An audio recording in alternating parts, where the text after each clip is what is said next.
আপনি আপনার এমপি না পাঠান, আপনার লোক যদি না পাঠান, তাহলে আপনার জন্য কি ওই মহান সংসদে দাঁড়িয়ে এমপি মন্ত্রীদের সাথে প্রধানমন্ত্রীর সাথে যুদ্ধ করতে পারবে? কি পারবে?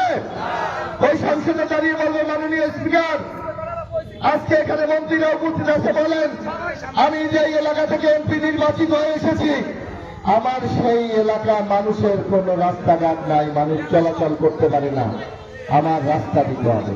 এই লোক কি আপনার বানাইতে হবে না? একমাত্র উপজেলা বাংলাদেশে, এই রাঙ্গামালী উপজেলা বাংলাদেশের 497টি উপজেলা, কিন্তু একটা উপজেলা বাংলাদেশে যেখানে কোনো হাসপাতাল নেই।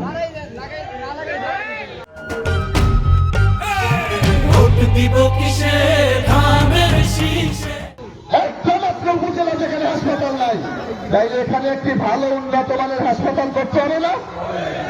যার জন্য আপনার নিজের লোককে এমপি বানাতে হবে, ওই সংসদে বানাতে হবে, সরকারে আপনাদের বানাতে হবে। যদি এটা না করতে পারি আমরা, তাহলে কিন্তু আগামী দিনে আমার পরিবর্তন হবে না, আমার ভাগ্য পরিবর্তন হবে না। এবার দেখবেন, এই আমরা যখন বারবার আমাদের সুযোগ এসে, তখন কিন্তু কিছু কিছু লোক আছে আমাদের উন্নয়নের বিরুদ্ধে দাঁড়ায়, আমাদের ভাগ্য নিয়ে ছিনিমিনি করে।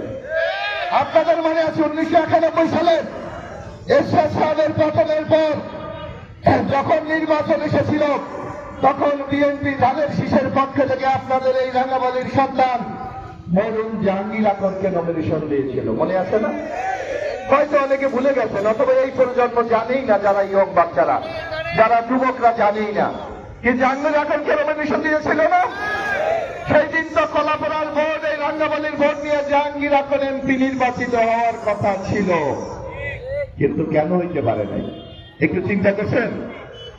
তখন আজকে যিনি পাখা নিয়ে আপনাদের সামনে ভোট চায়, পাখার বন্ধুরা আপনারাও শুনে রাখেন, সেই দিন এই মোস্তাফিজুর রহমান বিএনপির নেতা হওয়া সত্ত্বেও বিএনপির আরেক নেতা জাহাঙ্গীর আকরকে এই নির্বাচনে সহায়তা করে নাই, তার বিরোধিতা করছিল।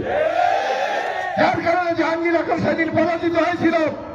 যদি 1991 আজকে থেকে 35 বছর আগে যদি আপনি আপনার এমপি বানাতে পারতেন, তাইলে উন্নয়নের জন্য কিন্তু আপনাকে আজকে দাবি তুলতে হতো না, আপনি অনেক আগে উন্নয়ন পেয়ে যেতেন।